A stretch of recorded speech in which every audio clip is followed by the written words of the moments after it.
Our guest today. Welcome to Katherine Schmidt, who is an assistant professor and chair of the Theology and Religious Studies Department at Molloy College in New York. Katherine has been writing for quite a while and has become a pretty important voice among Christians who are thinking about the relationship of theology and digital culture. She's recently published Virtual Communion Theology of the Internet and the Catholic Sacramental Imagination. Very timely, came out in 2020, and so she's been busy talking to a lot of people about this, and we're really appreciative that that she's joined in with us today. So nice to see you, Katherine. By the way, I should mention, Katherine is an alum of a little school called the University of Dayton. Go Flyers. That some of you may know. I happen to work at. So that's a good thing too.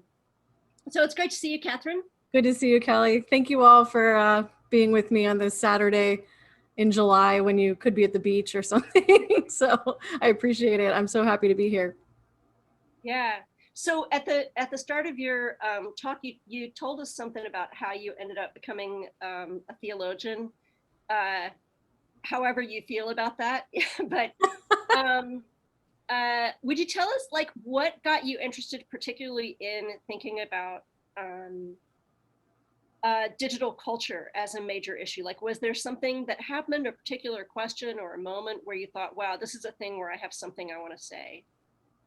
Yeah, I think yes and no. So the no part of this, there wasn't a particular moment, would be that I think I was always interested in sort of theology and culture in general. You know, I have a degree in political science as well, and I really wanted to study political science so that I could look at the relationship between religion and politics in American culture. And then, you know, when I still didn't really know exactly what I wanted to do for the PhD by the end of my master's. So I was actually at a conference. So this is the moment. This is the one moment that really changed my life, honestly.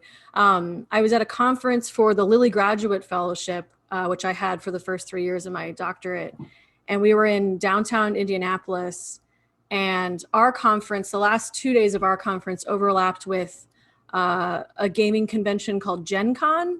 So if we have any gamers in the room, like maybe you know about this. I did not know about this. Gen Con is the largest tabletop gaming convention in the world, I think, or at least the United States. But as the people kind of came into Indianapolis, I realized that most of their relationships had been sustained online, actually, between the conferences, and that a lot of their tabletop gaming actually had gone on. So I was just sort of watching these people and kind of eavesdropping on their conversations. And I have this like image in my mind of I'm sitting in the lobby just kind of watching all of these interesting characters. And there was this guy who had a case of Mountain Dew and a CPU that he was taking up to his room. And so that got me thinking about like place and why would he need a CPU if there were like people around? Like I was just thinking about that. And then that same semester I was taking a technology and theological anthropology class with Vince Miller. And kind of as a joke, I pitched to him writing about online video games. And he kind of was like, okay, write about it. So I was kind of started out as a joke, but really what happened was that as I was looking at this community that had been sustained online, this Gen Con community, it really got me thinking about the nature of community and how community is sustained and what does it require. And I was thinking, are there any things that I can say about this theologically, you know? So that's really the kind of the genesis of it, was this kind of interesting gaming convention. And that was the first paper I wrote in my PhD work, was about World of Warcraft and Second Life MMORPGs. I'm not a gamer, but I'm fascinated by the communities that are formed online through gaming. So that's sort of the moment that kind of changed it. And I think that I was fortunate enough that Vince Miller was willing to let me write about this for my dissertation, which became the book. So there you go. Yeah. Wow. So there's a guy out there somewhere who had a case of Mountain Dew who still like, deserves a thank you footnote. He does, absolutely. In your work, right? The people who Yep. don't get acknowledged.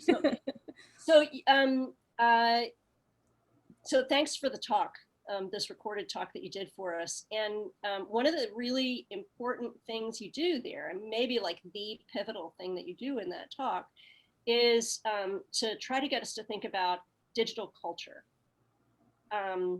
And to recognize that this is a culture which, like any other culture, is a place where grace is at work, and that Christians should be engaging it as such, right? In all the ways that we think about engaging with different cultures. And that seemed to me to be a really powerful claim, a way to kind of shift thinking in a very challenging way for us. So would you say a little more about, just I'm realizing people may have watched this video a while ago, right? So help us remember, like, what does it mean when you talk about digital culture and getting away from thinking about the internet as a tool and shifting toward thinking about digital culture? Yeah. So that's really the impetus for it, was me thinking about, okay, I sort of knew intuitively that it was more than a tool.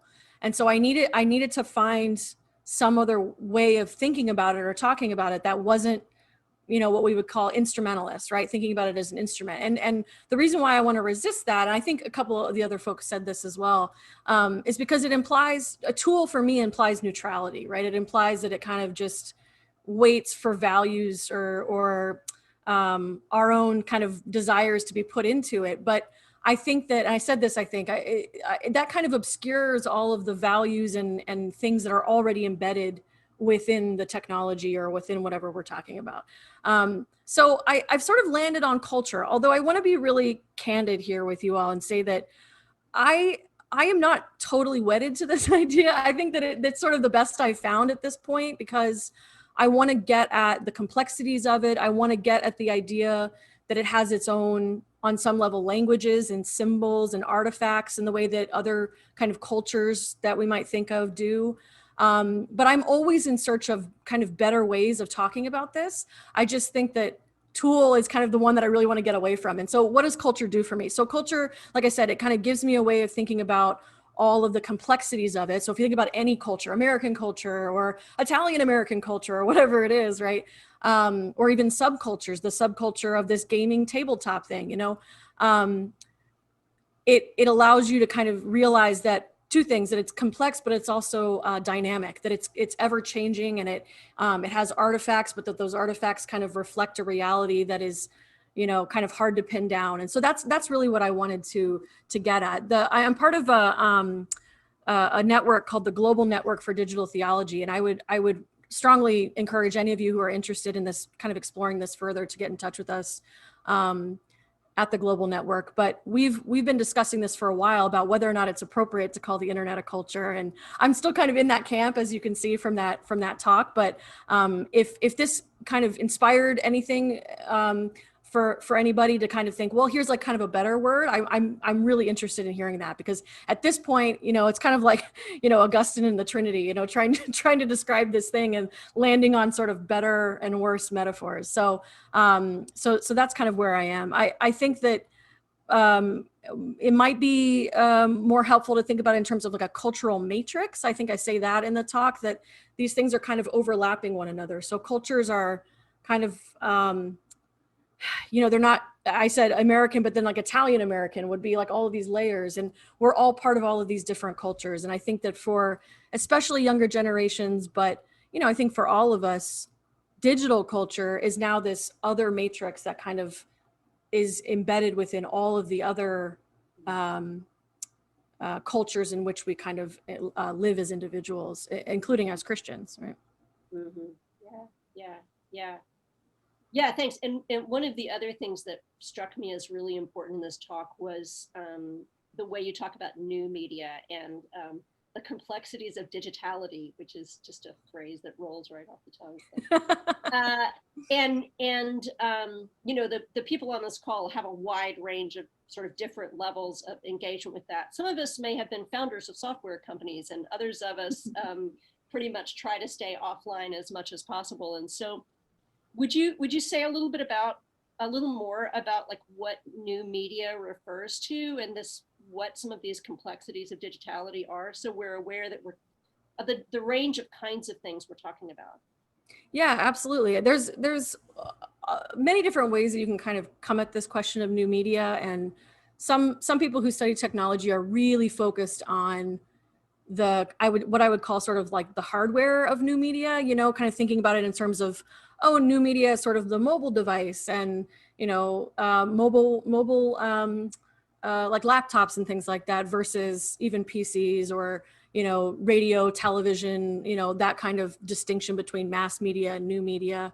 The way that I think about this, actually, I came to understanding it this way as I was reading older church documents, older Catholic Church documents about media, and they were really focused on this producer consumer thing. And so they kept saying, most Catholics kind of fall into the consumer category. So, for example, in the 1930s, what kinds of movies are Catholics watching? What kinds of movies are Christians watching in America?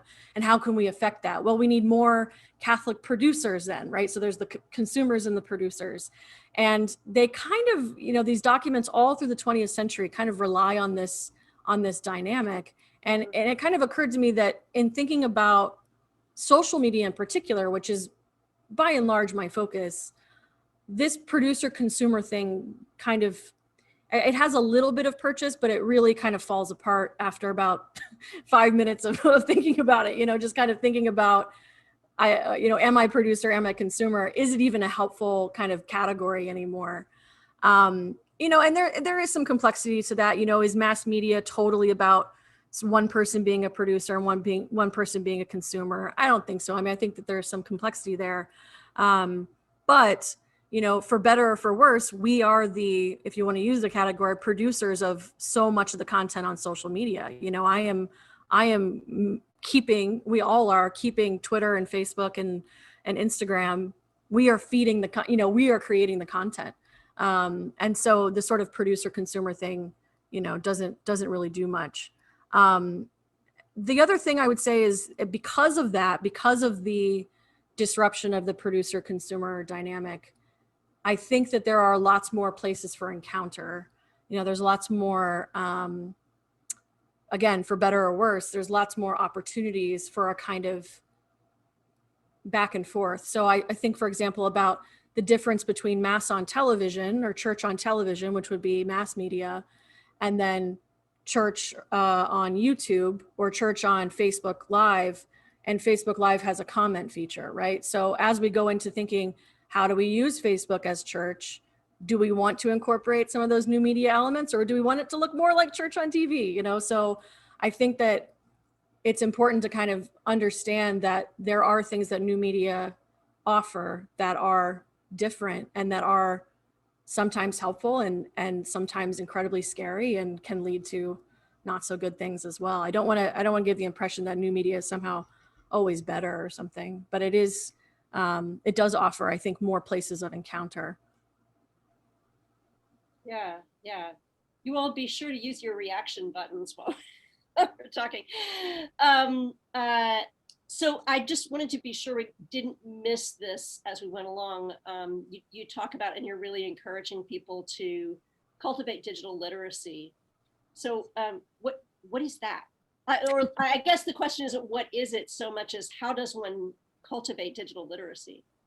Yeah, so this has become sort of my new hobby horse in both my educational and then also my sort of theological perspectives. So I'm also chair of our Gen Ed committee at Malloy, and we're actually trying to incorporate a new digital literacy course for all students in the same way that students would all have to take writing, they all have to take digital literacy. And so I've advocated for this for anybody that's working in the church. So what does it look like? Well, it sort of follows, if any of you are familiar with Bloom's taxonomy, it kind of follows that a little bit. So it's like, at the most basic level, it's sort of comprehension or understanding of digital platforms. So what are the basics of digital platforms? And some pastors and people who are in pastoral work, they might be really comfortable with email. They might be not so comfortable with social media, or vice versa. I mean, there's different levels here. And so it would need to be kind of tailored to the local community. And then there's there's a sort of comprehension level. And then there's the kind of, I would say, kind of critical analysis level of, okay, I have something that I want to do. I want to facilitate a discussion group. I want to talk about Christian art or whatever it is, and kind of being aware enough of different platforms to know what the right platform is for what you're trying to do.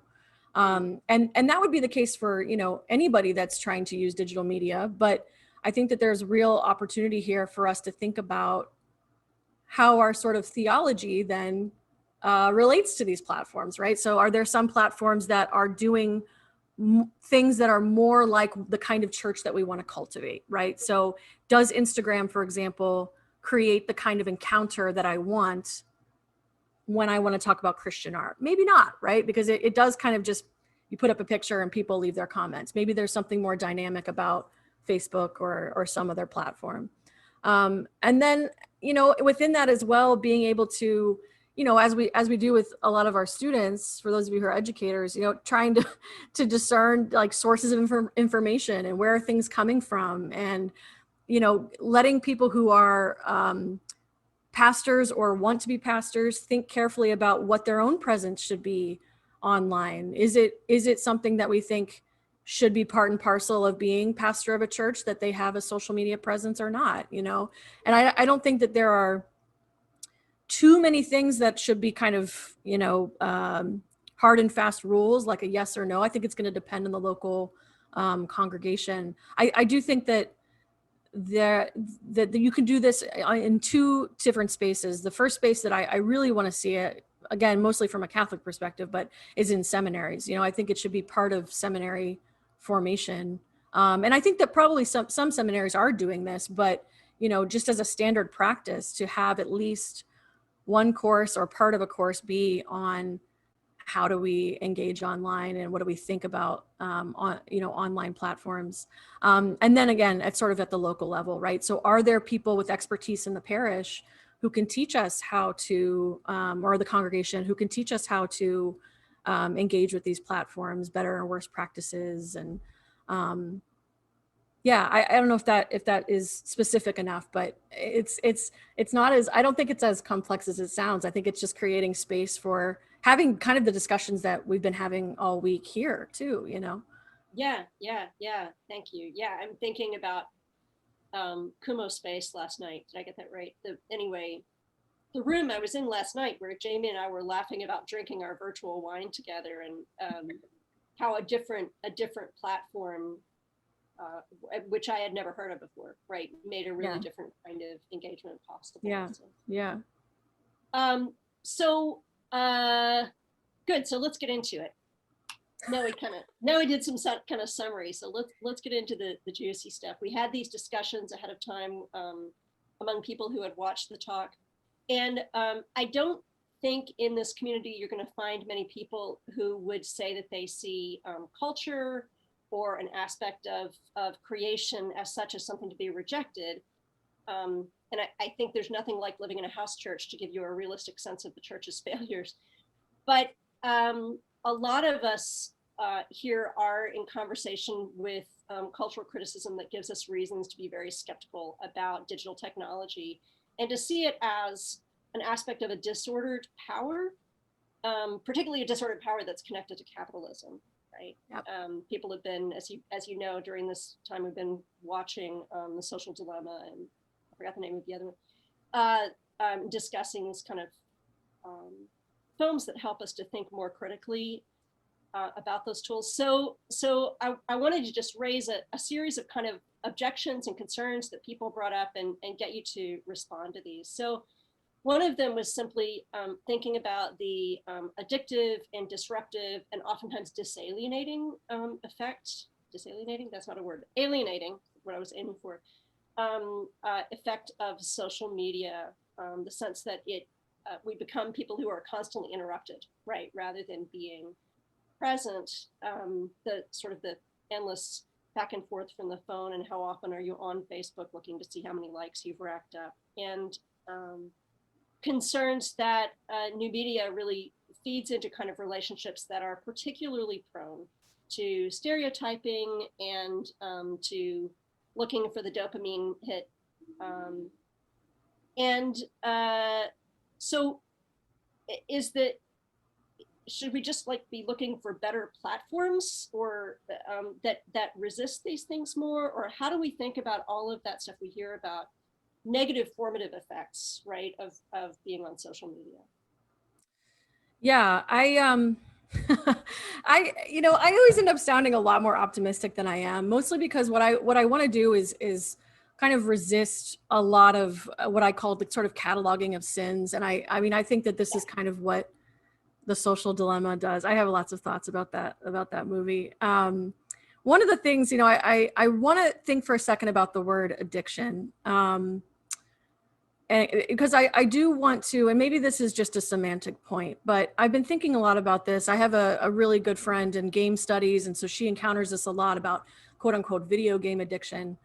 I really struggle with that for a couple of reasons. The first is that there are actually, what we're talking about, sort of social media, quote unquote addiction or internet usage addiction, it actually has been kept out of the DSM because it's still debatable. Now, I don't want to say that I am sort of ignoring that there is extreme sort of internet usage. That's not my point. But my point is that I think that we might be all too like sort of ready to think about the paradigms that we already have, and addiction being one of them. Binging is another one, by the way. So we talk about like binge watching and things like that.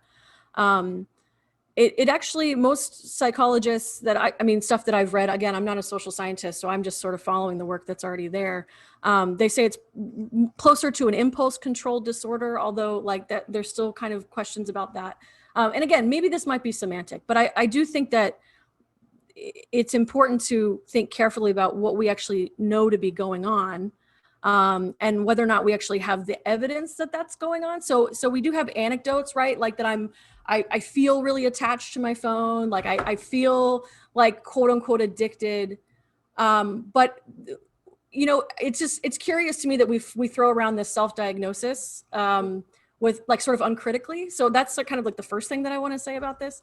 And again, I sound too optimistic. Like, of course, like there are teenagers who can't get off their phones and adults who can't get off their phones, right? Like I don't want to say that there isn't, but I do think that it's worth us as theologians and as theologically minded people of entering into that conversation fully aware of some of the complexities of this debate over whether or not there is an addiction at all. In terms of the sort of always being interrupted, yeah, I mean,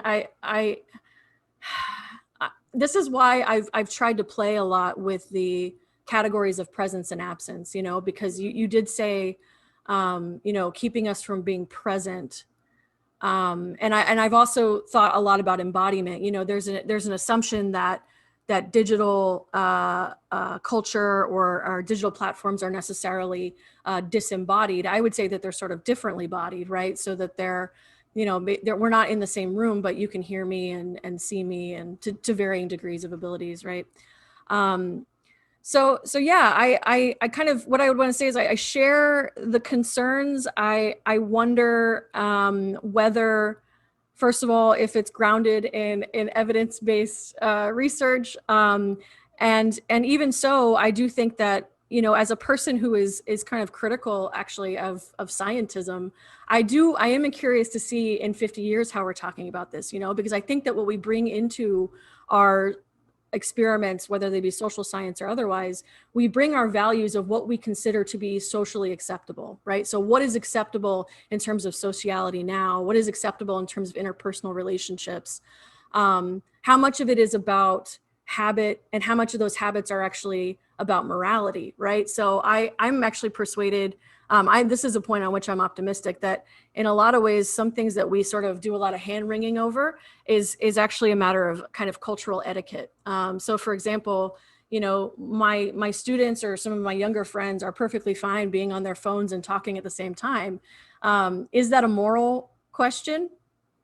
I mean, yeah, maybe, but I don't know that it is as evidently a bad thing to me as it is maybe to some folks. But I don't know. I mean, I'm sure you have something to say. Push back on me. Oh, I'll save the pushback for all the who are There's no writing sad content. react.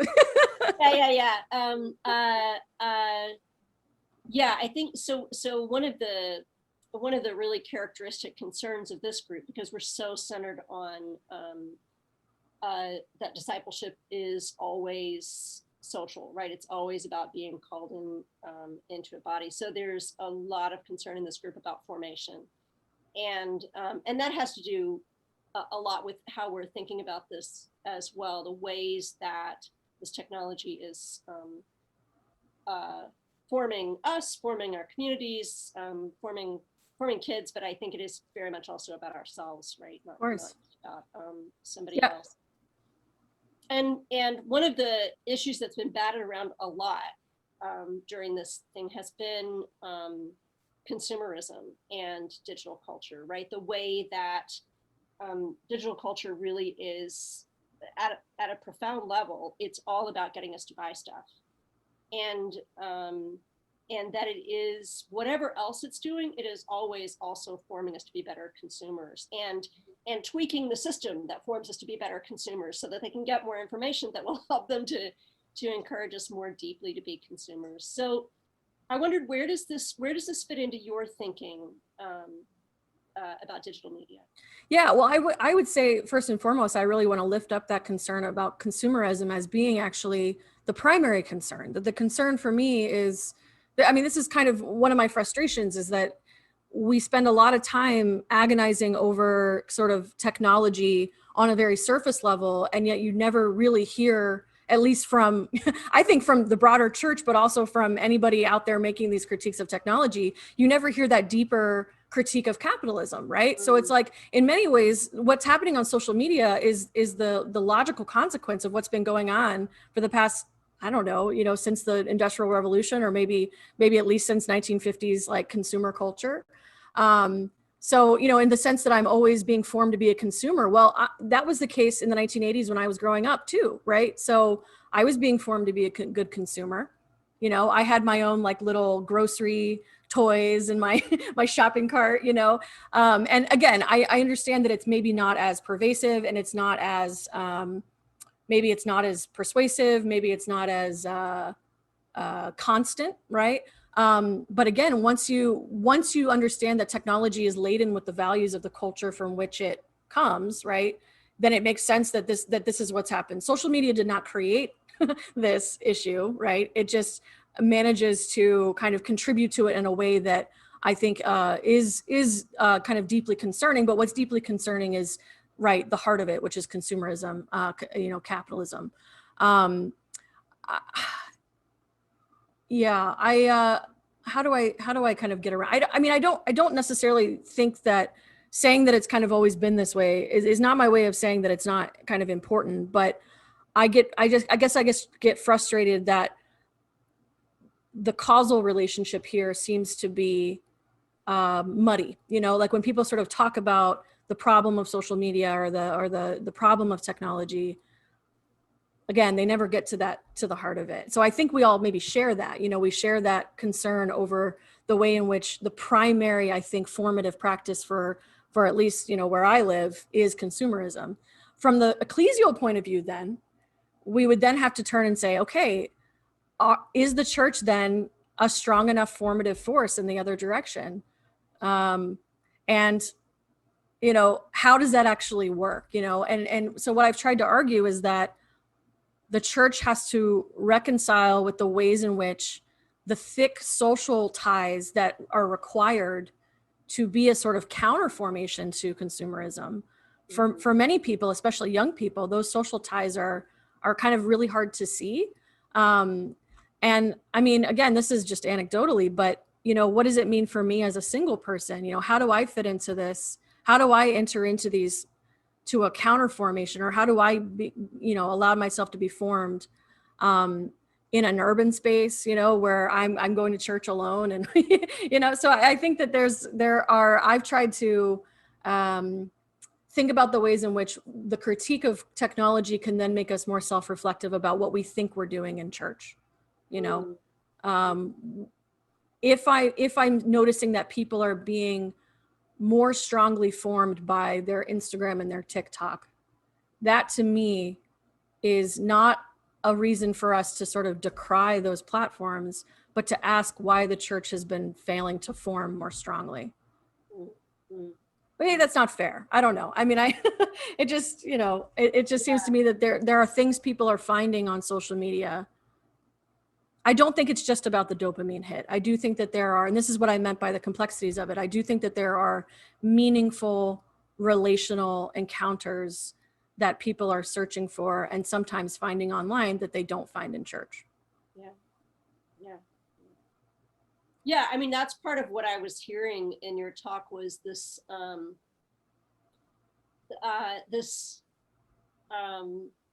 challenge for us to think about how it may be true. A lot of these concerns about digital culture may be true. And notwithstanding, it may still be a place where really important creative things are happening as well, right? And so the question for us then is how to read it and engage it with that whole picture in mind. Right, right, and within that, there's a. I think you asked me, or somebody did something about a comment about sort of why I think about it in terms of the economy. It's helpful for me to think about it as an economy, in the same way that, yes, I want to critique capitalism. I don't really consider myself a capitalist, but can I remove myself from the economy? It's a very difficult, if not impossible, task for me to do. And so how do I engage with the historical particularities that I find myself in as a Christian?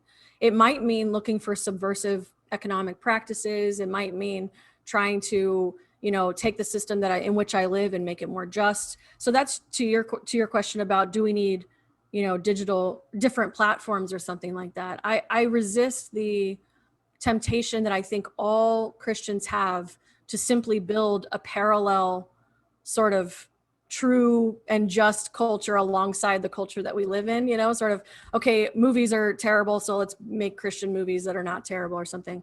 That's just not within my ecclesial imagination. Like I said, I'm much more prone to thinking about it sort of enculturation and how we really are the church in a world that, of course, we see all of its failings, but are there sort of moments where we can kind of highlight and grab onto the moments of grace that we find in these kinds of new social paradigms? Yeah. Yeah. Hey, I want to take you someplace completely different, because there was a question that came up in our discussions that I genuinely don't know how to answer. Two very different kind of approaches that Okay. well, you may not know either, but you'll know more than I do. And that was this question about how we think about digital culture and racial justice. Because for many of us, because we're very concerned, being critical of capitalism and militarism and so much of these things that are characteristic of the US, we associate those things with digital culture. And on the other hand, a voice was raised in those meetings saying, you want to be careful about this, because those may actually be spaces where people who have been dispossessed and silenced are finding their voice. So can you give us some insight into how to think about that?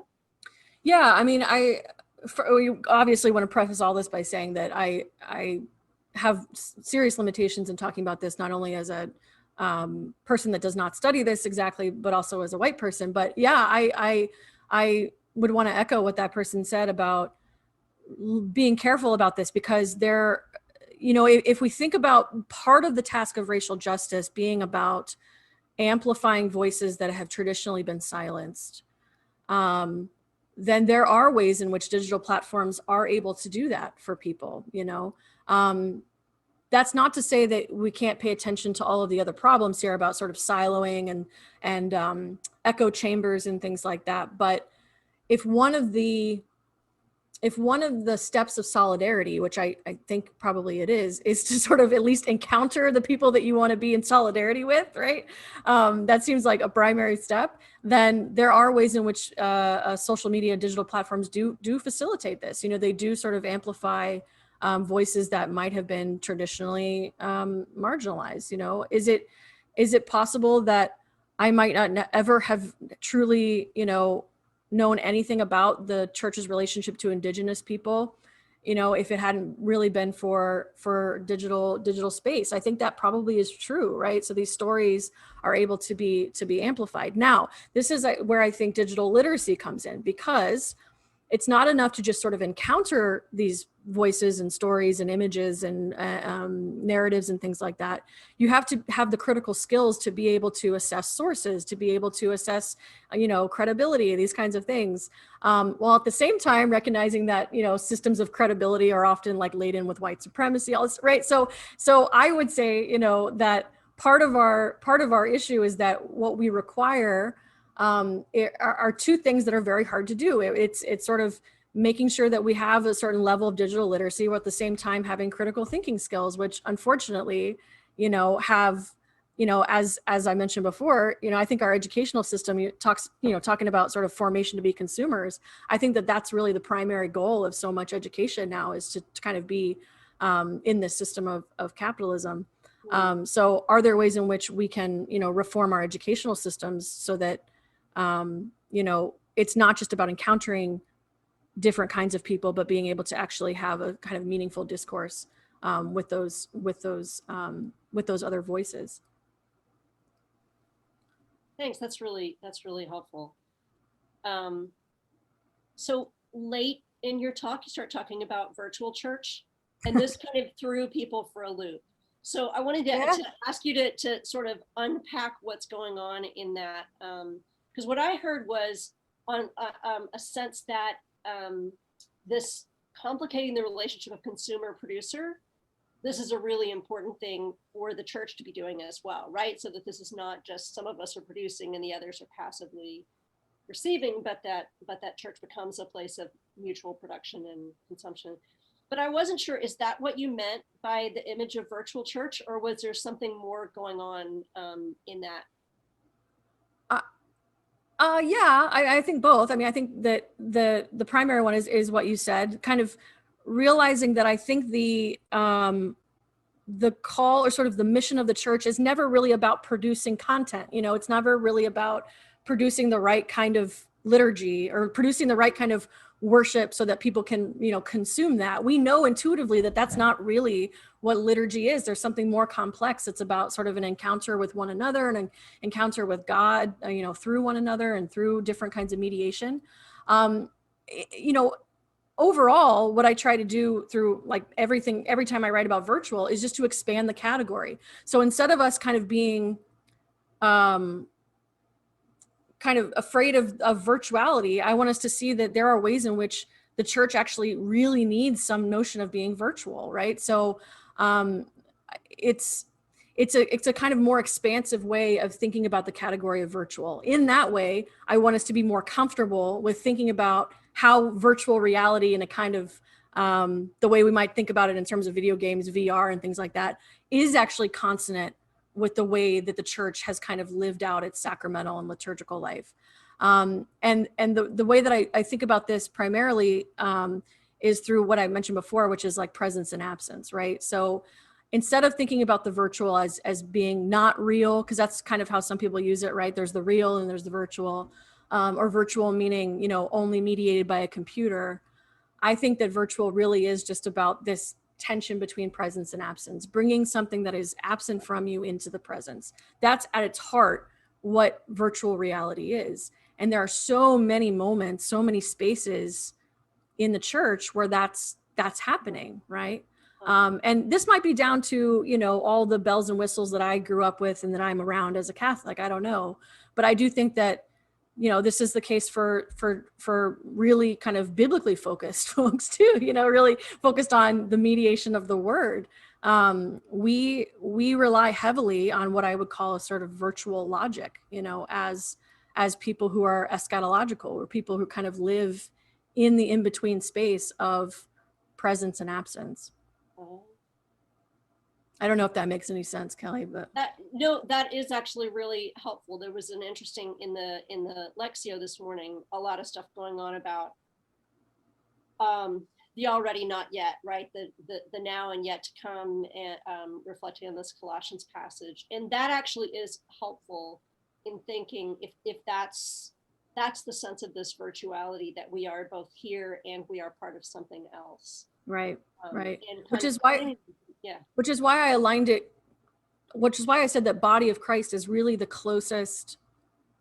That's the one I think is sort of categorically similar. And so far as there's a truth to it, there's a deep presence to the body of Christ. But then there's also this absence, this longing, because we can't say that we have this, purely immediate kind of, connection to God.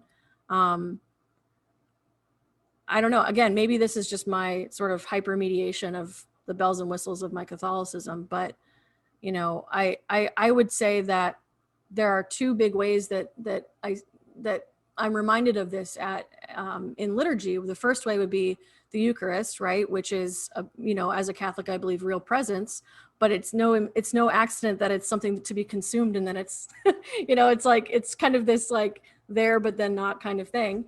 And then the preaching of the word, and so when you hear the word, it is both present and absent at the same time. It's kind of always in this state of motion. Those are the kinds of things I think about when I'm thinking about the nature of virtual reality.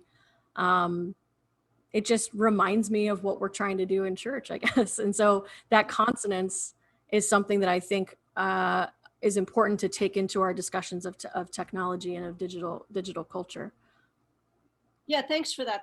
That's really illuminating and very. I'm gonna chew on that for a while. That's a really interesting thought. So the last thing I wanted to ask you before we open it up to everybody else, because I'm kind of hogging you to myself here, is that I think as we were having discussions about this, it became clear to a lot of us that this is, in a sense, this is a generational thing, which is not to say that older folks aren't also looking at their phone all through their meals, right? And because that's totally true, but it did seem like part of what's going on in this talk is this kind of urging the church not to shut out the actual lives of younger people who don't even know what logging on to AOL sounds like, right? Right. And to recognize that there are good and important things that people are struggling to do in this media, and not to sort of walk away from it. So I wondered, in terms of thinking about this as, in some sense, a generational gap, do you have any advice for us? This is I mean, I should say, EP has been struggling with this for a while, like how to include and welcome our younger members, knowing that their experience is significantly different than ours. Yeah, this is a big question. Well, I'll start by saying that a helpful way that I've thought about this for myself is, and you've probably heard this typology before, but sort of, first generation digital immigrants, second generation digital immigrants, and then digital natives. So I fall into the second category, where I remember a time before where I wasn't online all the time, but I really did spend so much of my formative years online. So I say that up front to say that when we talk about Gen Z and maybe, sort of the youth, sort of like people who are now in high school and college, I'm actually in a different category than they are. And what I try to do, in the space of my classroom, which is, what I have in terms of my encounter with them, is again, to sort of try to listen to what they think they're doing when they're online, or what they think they're finding when they're online. Is it just the sort of the dopamine hit? Maybe sometimes it is. But are there things that they're looking for that they're not finding in the church? Or are there things that they see that are, different from what the church is saying that they just can't reconcile? And so again, to sort of try to turn it into kind of a self-reflective moment. But I think that there's a lot of wisdom from people who were able to remember what it was like to be able to sort of not be in what I would call sort of hybrid spaces. I mean, I think that with mobile devices, we're now totally hybridized in terms of, being always online. Are there any things that we can kind of bring to the conversation about, like, what that was like? Maybe it's not insofar as like, oh, things were better, but what has changed? Are there things that are now better for the church because of this kind of hybrid space? Or is there any wisdom to saying, well, here's kind of what we lost? I do think that my students who are Gen Z, I do think that they are kind of hungry to hear different perspectives about this. Maybe I'm being too optimistic, but as you can probably imagine, I talk to them a lot about technology, and they're not uncritical. They're not just sort of, they recognize that they're digital natives, but they're not uncritical about that. I think they realize that there are problems. And again, I think if we can return to the critique of consumerism with them, I think that's actually a really big point of agreement. I think that it's one of those things where they, on some level, are way more comfortable with being surveyed because of this sort of, surveillance capitalism, things like that. But that we need to be really honest that, again, that this is sort of the logical conclusion of this consumer formation that has been going on at least since I was alive, right? And to start thinking about, the purpose of life and the purpose of work and the purpose of, education and things like that from a perspective that's critical of the underlying consumerism and the capitalism versus starting with a critique of their technologies, right? Because there are ways in which I think that their use of technology, there are subversive things that they're doing within the technology. Now, we can debate in the same way that we can debate about the nation state or about, capitalist economics. We can debate about strategies, right? Is it best to kind of, be subversive within those systems, or to be totally like to make a retreat from them as church? But that's the same, it's a similar debate. It's the same kind of conversation I think we've been having for a while about how to be church in a culture like ours. And again, maybe I'm just too optimistic, but I do see that there are moments of true encounter, and wherever people are encountering one another in a truly human way, then they're encountering the image of God. And so we kind of have to recognize that, while at the same time acknowledging the framework that takes place in, which may be problematic, but that's always been the case. That's sort of I think the eschatological reality of living in the world. Hey, so this has been really great. And I hope you guys who are watching have been stacking up your comments and your questions. we do want to shift now to letting everybody on the call have a chance to engage with Katherine. So Danny, you out there, have you got some folks lined up who wanted to raise questions? We actually don't have any questions in the chat right now, but I want to invite us to do that. And it's going to be a little bit different than yesterday. If you were on yesterday, I brought you up to ask your question, which we still want to do, but then I kept you on there while the speaker was answering. And I don't know if that was uncomfortable for you, but we're going to take that away. But we would like you to, we would like to hear the question in your voice and see your face while you're asking it. And then after you're done, I'll take you off. And then secondly, if you can't formulate your question, but you guys have been writing really good questions in the chat. I wish I probably just send them back out to everybody. And you just want to say, I have a question. I think that's fair too. We're a small group and we pretty much know each other. So you can just chat to host, I have a question, and I can put you up. Okay, so we'll start with, let's see. Oh, here comes our questions. Let's start with Shane. I think that's Shane. Okay.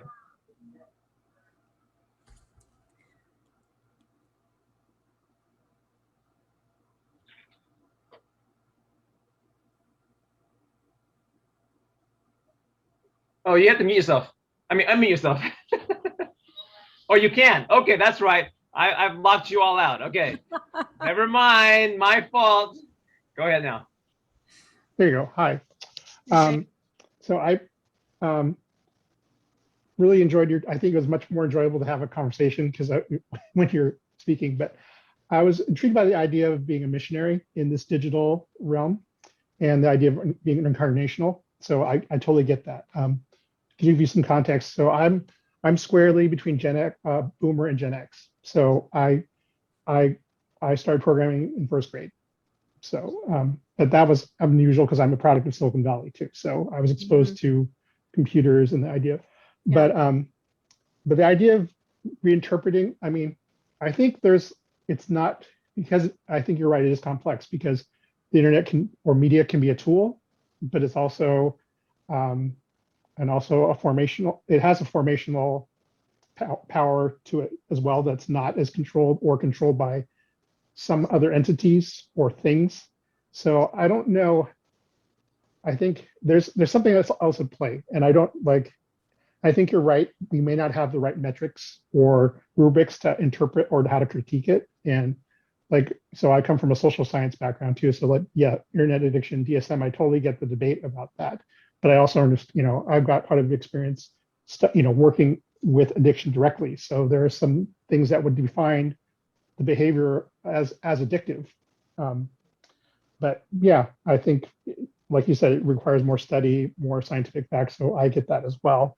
But one of the things I'll make a comment about, and I'm kind of throwing this out there. So Angela Williams-Gorell was Mark LaBranson's PhD student, and she wrote her dissertation on church formation in the digital age. She did a church that was very anti-social media or didn't use it for formation, and a church that formed virtually online.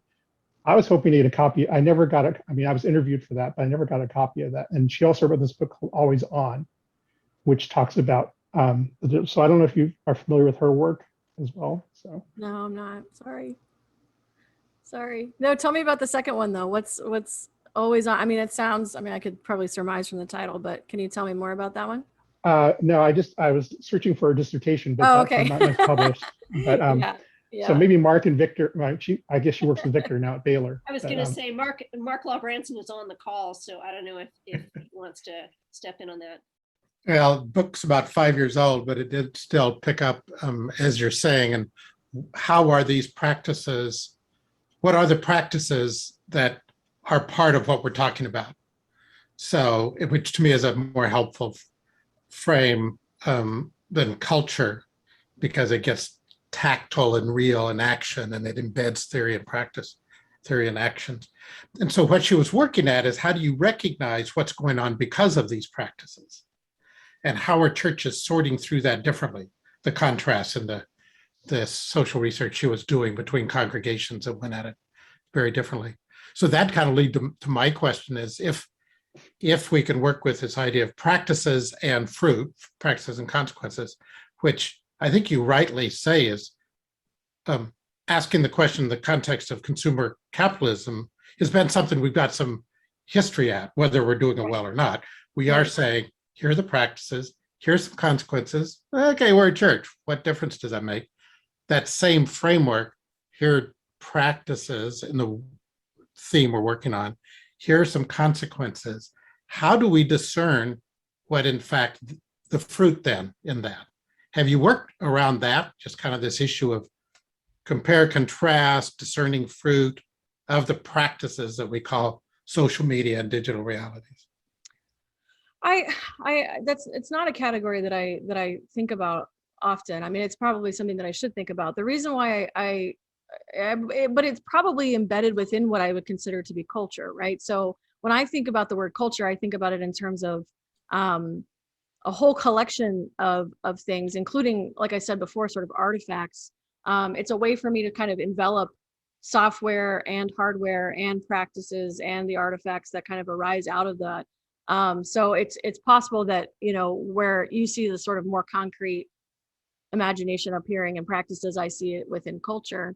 Yeah, I mean, I think that practices does help us understand things like habit and formation and things like that in ways that are probably more helpful than culture. What I wanted to get at with culture, and maybe this is where practices would help, but what I want to get at with culture is that once you sort of begin to have a critical lens towards a culture, you're able to see that you're sort of already embedded within it, that it sort of is around you in ways that maybe you're not as intentionally aware of, right? So that's the work that it's doing for me.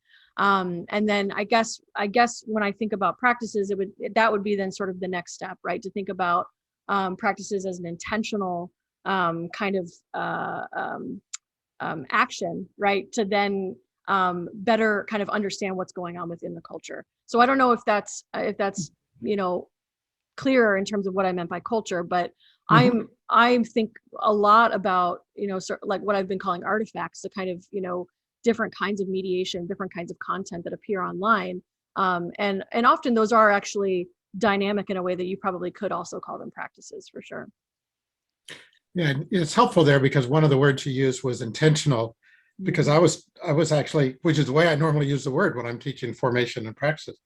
But it also triggered that there are practices that are unintentional. Sure. Yeah. It's this stuff, it's this iceberg under the water, right? So anyway, thank you. Yeah. Yeah, absolutely. Absolutely. So we have at least 2 more questions. The next one is from Deborah. Thank you, Catherine, for your recorded plenary and for this conversation. I just had a couple of quick thoughts and maybe one question. I'm really intrigued by your comment about the question still out about addiction. That's interesting to me. I think I wouldn't have thought that just from a lot of stuff I've read, but it does make me think about multitasking, which I feel like there is some pretty solid evidence scientifically that that's not really possible in the human brain. And that seems to be implicated here too, right? That we think we can be on our phone, but also and be present to someone in that is physically proximate to us, but we really can't because we know we can't really multitask. So that occurred to me as something to think about when we are always online, as you say. But then I'm also curious about the consumer capitalism thing. I mean, we talked about the social dilemma. I actually missed the conversation last night, but that's been part of the agenda here. But I wonder, is it so much that we're being trained to be consumers as much as it is we are the product that is making obscene profits for advertisers and big tech? I mean, I just wonder if it's really as much about getting us to buy stuff. Is it that really, or is it that we are now that which lines the pockets of tech and advertising executives? So I just wondered what you thought about that. Yeah. Yeah. I mean, I think that is a strong point that they do make in the film about us sort of being the product. And that's sort of a lot of the conversation around surveillance capitalism, right? That it's bits of data about us that actually are now the product. I need to think more about the way in which this is different or similar to mass media advertising. Like I struggle to think about spaces outside of quote unquote pure nature where I'm not conceived of as a consumer whose desires and actions are somehow the product of the economy. I would have to think about this more. I mean, because it just seems so totalizing to me. And perhaps the digital footprint that we're leaving online helps us to see this better in ways that it didn't before. But I need to think about this. I want to think about this historically, right? So I want to think about this in terms of the relationship of new media kind of consumer practice or consumerism and kind of mass media advertising, because as soon as we were sort of segmented into demographics, then our desires and our actions were also sort of the product, right? I want to sell people cars so that they use the highways so that they can see billboards, right? Like my actions then sort of do become the product for particular advertisers. It's possible that it's, way worse now or something. I guess I just love the book of Ecclesiastes so much. I just don't think that there's that much that's terribly new. It might be worse, but it just seems like, this is the logic of consumer capitalism. And what I struggle to see are a lot of those critiques of technology pivot from what I perceive to be sort of very low-hanging fruit, like social media is bad for you, pivot to the much harder conversation about how are we forming our children to think that what makes you a good person is how much you produce in an economy. I don't hear that a lot. I don't hear much call for educational systems to change, and in terms of, this particular issue, my students still come to college wanting to make sure that their primary goal is to get a, quote unquote, good job, which is to make money. So yeah, I do have to think about this a little bit more. I do think that there might be something different going on in terms of forming us into products versus consumption. Although I will say as well, though, that we are every time we log on to an app, which is antiquated language, but every time we produce something in a digital platform, we are consenting to being that product. So is there something morally or theologically interesting about that consent? This is where digital literacy comes in. If we can actually help one another see that you are giving consent when you do that, that can make you be more critical about the content that you produce. I know full well that Facebook exists because of what I do on it. Like, but the benefits that I get from it, I know full well that it's market exchange, but I do know that there are really moments of grace that I have found on it. So how do I kind of deal with that complex reality as a person of faith? There was something else. Was there something else, Deborah? No, that's good. We'll move on so the other person can ask the question. Oh, it was the addiction thing. Yeah. And I don't want to say that, I mean, it's quite possible that it ends up in the DSM-6. I don't know. I have an impulse control disorder myself, and I struggle when people throw around words that are related to mental health that are they kind of play fast and loose with it.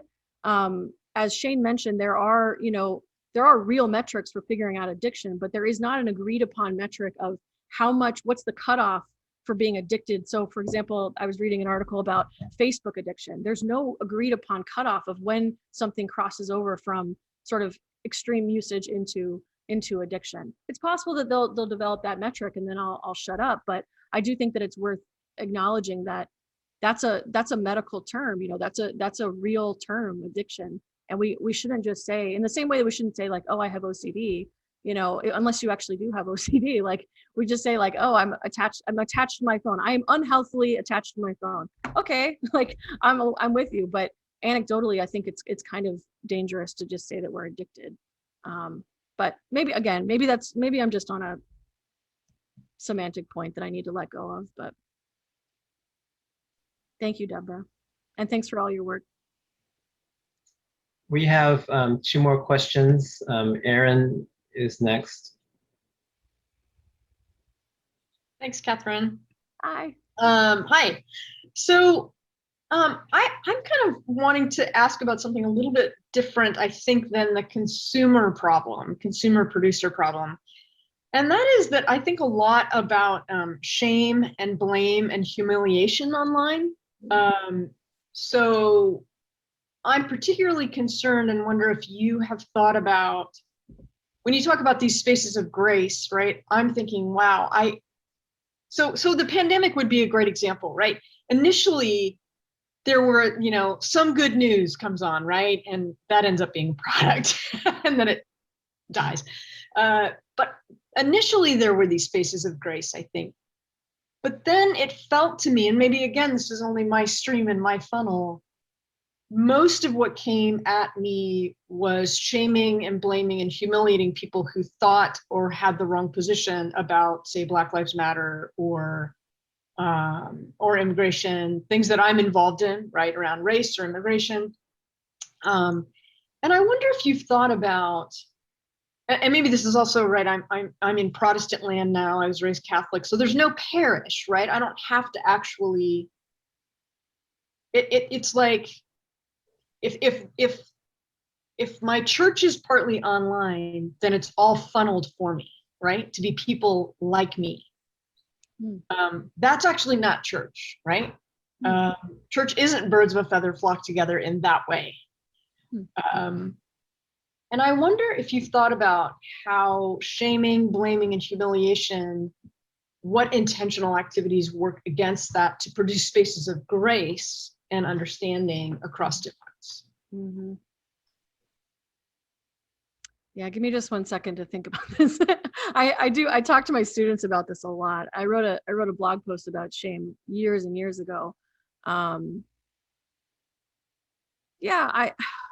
Well, okay, I'm gonna annoy you because I'm gonna talk about consumerism on one point, which is that when it comes to what I would call sort of large scale public shaming, I hesitate to use this term, but sort of so-called cancel culture. Cancel culture is just capitalism. It's just the free market, right? So it's just us deciding that we are no longer going to buy into this person. So there is a way in which the sort of, I think, logic of capitalism works its way into the large scale public shaming. I do think that that is, so as much as you didn't want me to talk about it, I do think that it's there. But can I ask you, so I've heard that, but then recently some of what I've been reading is that it actually, you can have a super powerful majority, right? If you can humiliate effectively enough, it actually doesn't matter if you're a minority. That is, if you know how to use social media, you can create a kind of movement, and that movement can be positive or that movement can be negative.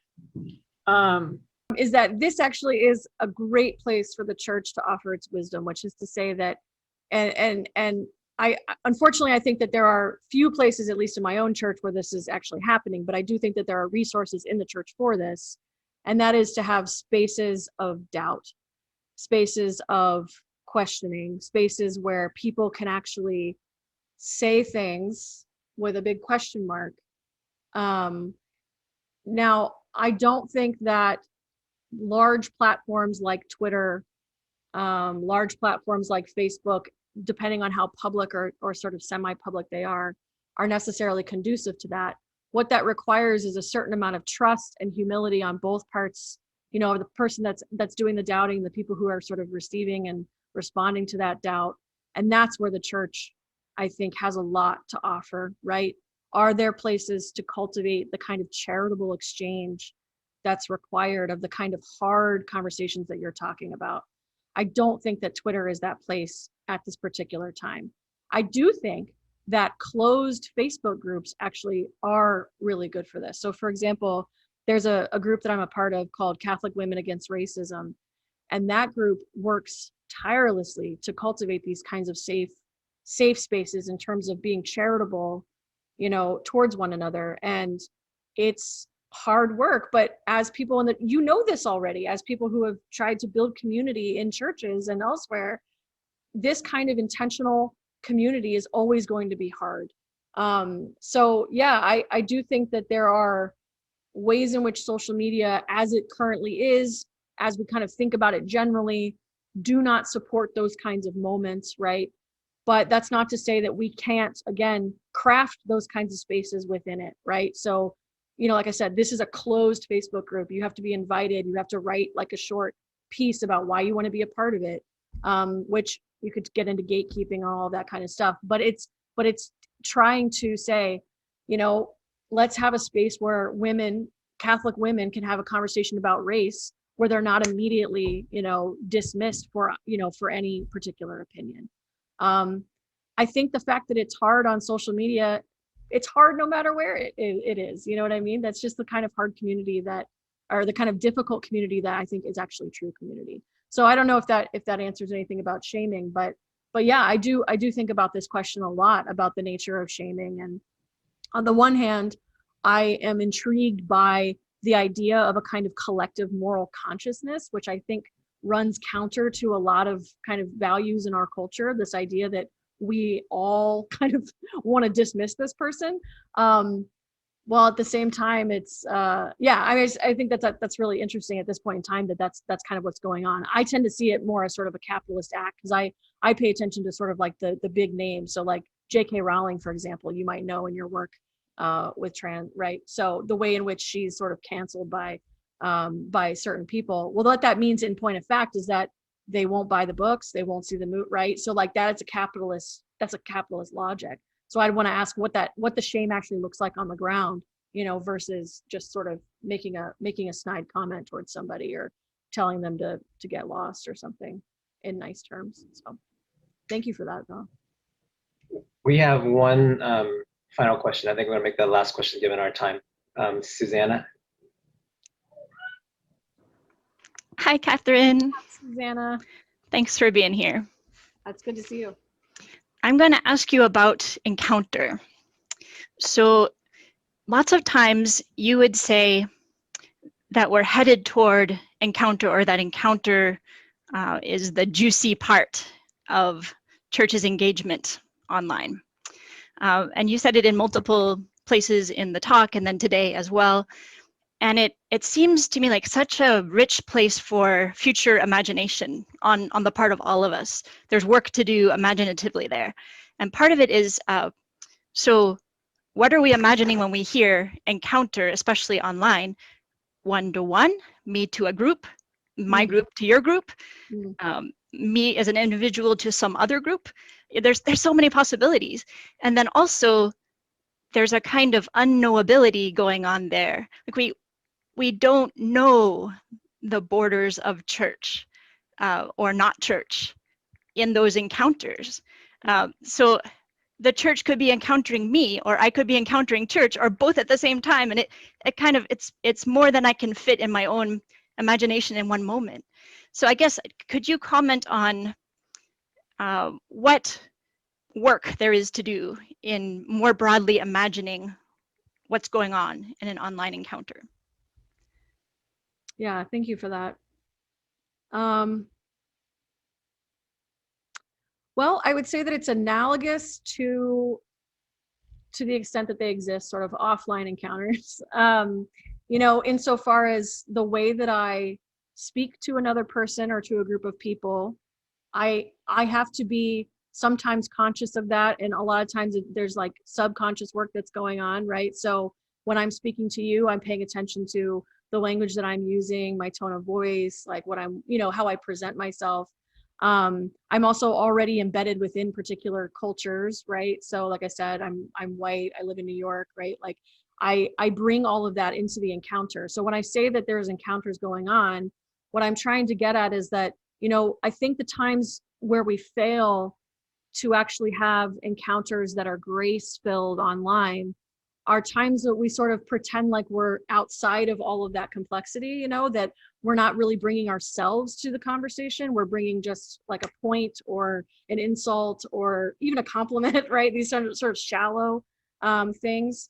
But, you know, I think that there are analogies to be made about how we would think about, you know, intentionally encountering people who are different from us in, you know, offline context. So I was just thinking about this today. I was walking back from the bagel shop, and there's a person who lives in my neighborhood, and I see them all the time. And this connects to Aaron's point. I think that they're a non-binary person. I don't know. And they're always eating by themselves in this park. And I was thinking to myself, I'm a neighbor to this person. I should encounter this person. And I'm thinking about that from a place of faith, right? Like, would Jesus eat with this person who's always eating alone? Maybe they don't want to eat with me. I don't know. I just feel like I should reach out to this person because I always see them eating alone. And so that's the kind of process I think that we can bring to the online perspective as well. You know, I mean, trying to look for cues of isolation, trying to kind of ask ourselves in the same way that I ask, you know, myself when I encounter people, you know, offline, what are they worried about? What are they afraid of? What do they care about? I think trying to at least build some sort of picture of that person that's bigger than the comment that they're making is really important. And so that's why encounter for me is actually a category that I think is a kind of distillation of enculturation, you know. So I think that John Paul II, you know, when he talks about enculturation and the kind of, you know, evangelization as kind of an encounter between cultures, I think that Pope Francis picks that up in his way of thinking about encounter, is that you're bringing yourself to that moment. So what does it look like to bring yourself to somebody, to the moment online, you know? It's a hard question, I think, because like a lot of our interactions online are kind of shallow, you know, but are there things that we can do and say and produce online that are actually really intentionally about putting ourselves into the space, and not just about, again, making a point or shaming somebody else or trying to look a particular way. I think that, just as this kind of closing point, because I always talk about my students, like, I just think that our students already know about sort of the presentation of oneself online. And so it's just an incredible, I mean, students or young people in the church, like, I just think it's an incredible opportunity for us to say, okay, here's what you're doing online. How do you think about that? How did you think about what filter to put on? How did you think about, you know, what angle to use? And just like getting people to kind of be very critical about that gets them thinking about what it means to be social, what it means to encounter another human being. And if you're doing that work of what it means to be social, what does it mean to encounter another human being, you're doing the work of what does it mean to come into the presence of God. Thank you. And it kind of interrupts a tendency to say, I am church, stand back, I'm about to encounter you and make your life better.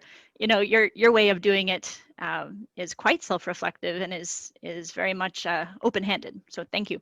Yeah. Thanks, Susanna.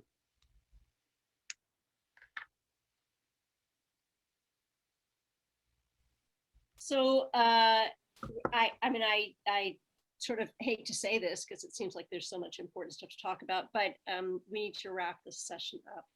And Katherine, this has been, I think, really invigorating and stimulating, and there are lots of great topics opened up for us to think about in some rich ways. So I appreciate this, and you guys, let's do a round of applause, however you can do it, whatever you're going to do on your screen. Woo! Thank Okay, you all so much. I appreciate it. For Katherine. Yeah. So yeah, great way to round up this set of plenaries, Katherine. Really appreciate that.